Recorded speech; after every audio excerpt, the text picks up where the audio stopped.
दोस्तों, सबसे पहले सब्सक्राइब करें, नोटिफिकेशन बेल दबाएं और सबसे पहले वाली ऑप्शन ऑल करें, जिससे हमारी आने वाली नई वीडियो की नोटिफिकेशन आपको फ़ौरन मिल जय श्री राम भक्तों।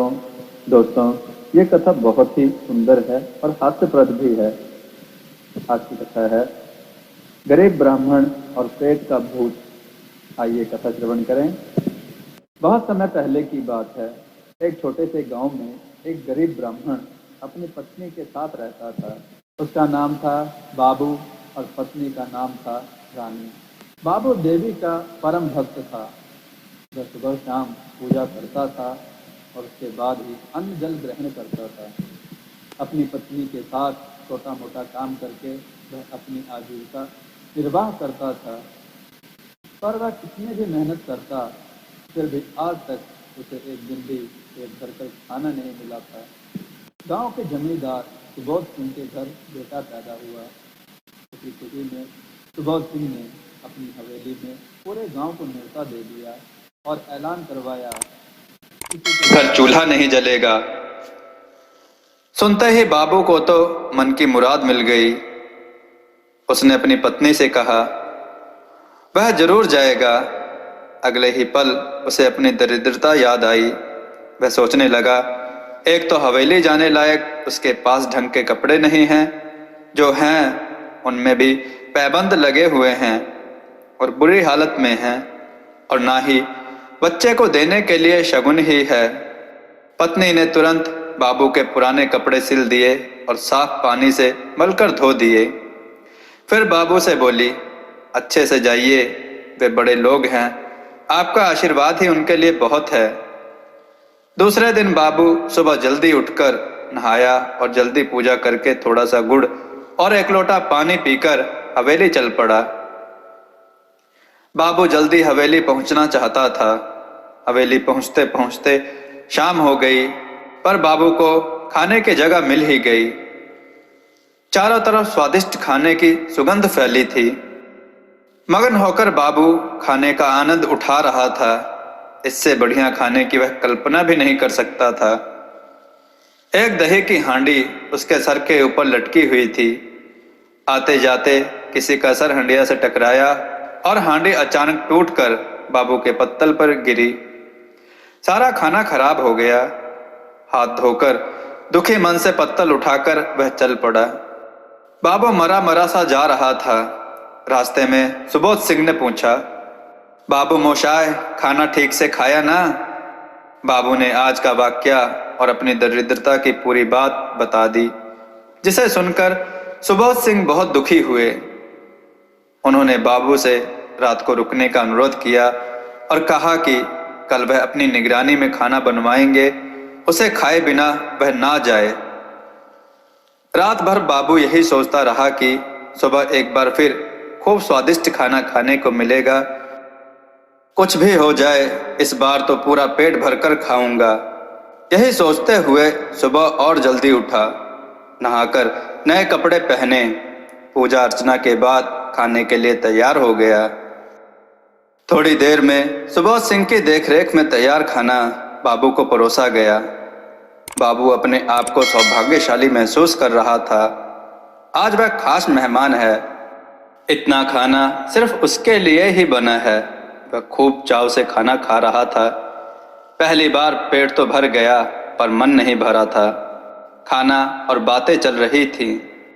हवेली के बाहर पीपल के पेड़ पर एक पीला भूत अपनी पत्नी व बेटे के साथ रहता था। बहुत बड़ा शैतान था। उसने बाबू को इतनी देर से खाना खाते देखा तो उसे शरारत सूझी। उसने झट से खुद को एक छोटा सा मेंढक बनाया और पत्तल में रखे हुए भात में कूद गया। बाबू बातों में व खाने में इतना मगन था कि उसे पता ही नहीं चला और मेंढक को बाबू भात के साथ पेट में निगल गया।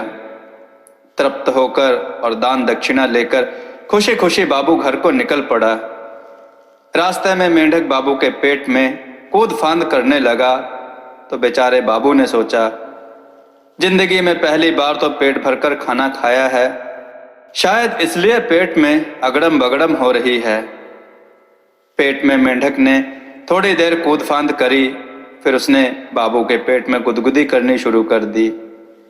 बाबू ने हंसते हंसते ठाकुर को हाथ जोड़कर धन्यवाद किया कि बड़े दिन बाद हंसाया भगवान।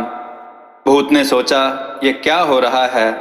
मैंने इसके पेट में इतनी उठा-पटक और धमा चौकड़ी मचाई, पूरे पेट में इतने गुदगुदी करने पर भी इसे कोई फर्क नहीं पड़ रहा है, तो मेरा क्या काम? अब चलना चाहिए। भूत ने धीरे से आवाज दी, मुझे जाने दो। बाबू ने सोचा, शायद पीछे से कोई बोल रहा है। कुछ देर बाद भूत थोड़ा जोर से बोला। इस पर बाबू थोड़ा डर गया। वह मन ही मन ईश्वर को याद करने लगा।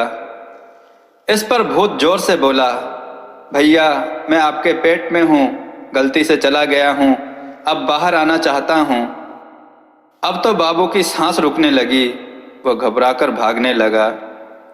इससे पेट में भूत की भी सांस फूलने लगी। थोड़ी देर बाद बाबू कुछ सामान्य हुआ तो उसे उस भूत पर बड़ा गुस्सा आया। वह गुस्से में बड़बड़ाया, तुम पेट से परेशान हो रहे हो तो मेरी बला से। जल्दी से घर पहुंचकर उसने अपनी पत्नी को बुलाया और कहा, मेरा हुक्का खूब गर्म करके लाओ। देखते ही देखते गर्म हुक्का आ गया तो बाबू ने हुक्के को खूब जोर से गुड़गुड़ाया। 2-3 गुड़गुड़ाहट के बाद धुआं भूत की आंख नाक में खूब घुस गया। पेट में भूत का खांसते खांसते और आंखें पोंछते पोंछते बुरा हाल हो गया। अब भूत अपनी शरारत पर बड़ा पछता रहा था। वहां जब काफी देर हो गई तो भूत वापस नहीं आया तो उसकी पत्नी और बेटा परेशान हो गए। भूतनी ने जल्दी से एक सुंदरी का रूप बनाया और जा पहुंची बाबू के घर। हाथ जोड़कर पति की गलती की माफी मांगते हुए आजादी की गुहार लगाई। उसे देखते ही बाबू का गुस्सा 7वें आसमान पर पहुंच गया। उसने पास में पड़ा डंडा जोर से जमीन पर पटका और उसकी तरफ दौड़ा और चिल्लाया, उस समय कहाँ थी जब तुम्हारा पति मेरे पेट में गया था? मेरा सारा धर्म भ्रष्ट कर दिया और जब से पेट में है मुझे तंग कर रखा है। मैंने तो डंडा रखा है तुम्हारे पति के लिए। उसने जरा सा निकलने की कोशिश करी तो डंडे से मार मार कर उसका भुर्ता बना दूंगा। भागो यहां से, नहीं तो तुम्हारा भी वही हाल करूंगा। बड़ी आई भूत की वकालत करने, मेरे पेट में तुमसे पूछ कर गया था। बेचारी भूतनी अपना सा मुंह लेकर वापस लौट गई। माँ को अकेले देखकर बेटा समझ गया पिताजी को लाने में माँ को सफलता नहीं मिली। इस पर छोटे भूत ने माँ से कहा, मैं जा रहा हूं और पिताजी को लेकर आऊंगा। वह एक मासूम बच्चे का रूप बनाकर बाबू के घर पहुंच गया। उसने हाथ जोड़कर विनती करी कि मेरे पिताजी को छोड़ दो। बच्चे को देखकर भी बाबू का गुस्सा शांत होने का नाम ही नहीं ले रहा था। उसने फिर अपना डंडा उठाया और भागा बच्चे की ओर। बच्चा तो सरपट भाग गया और अपनी शैतानी पर पेट वाला भूत बहुत पछता रहा था। जब छोटे भूत ने देखा कि उसकी दाल नहीं गल रही है तो फौरन उसे एक उपाय सूझा।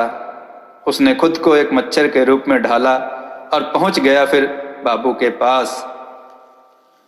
उसने भी शरारत शुरू कर दी। कभी बाबू के गाल को काटता तो बाबू उसे भगाने के लिए अपने ही मुंह पर थप्पड़ मार लेता था। कभी मच्छर उसके कान के आसपास, कभी उसके कान में घूं घूं करता। बाबू जितना झल्लाता मच्छर को उतना ही मजा आता। थोड़ी देर बाद मच्छर बाबू के नाक में घुस गया। अब तो बाबू की नाक में सुरसुरी घुरघुरी सब होने लगी। आच्छी आच्छी करते करते उसका बुरा हाल हो गया। इस बार छींक इतनी तेज थी कि पेट का मेंढक वाला भूत मुंह के रास्ते बाहर कूद गया और सरपट भागकर चैन की सांस ली और दोबारा ऐसी शरारत ना करने के लिए कानों को हाथ लगाया। दोस्तों, आपको यह हास्य कथा कैसी लगी? अपने विचार और सुझाव कमेंट में जरूर दें। कथाओं को लाइक करें, चैनल को सब्सक्राइब करना ना भूलें और कथाओं को शेयर जरूर करें। जय श्री राम भक्तों।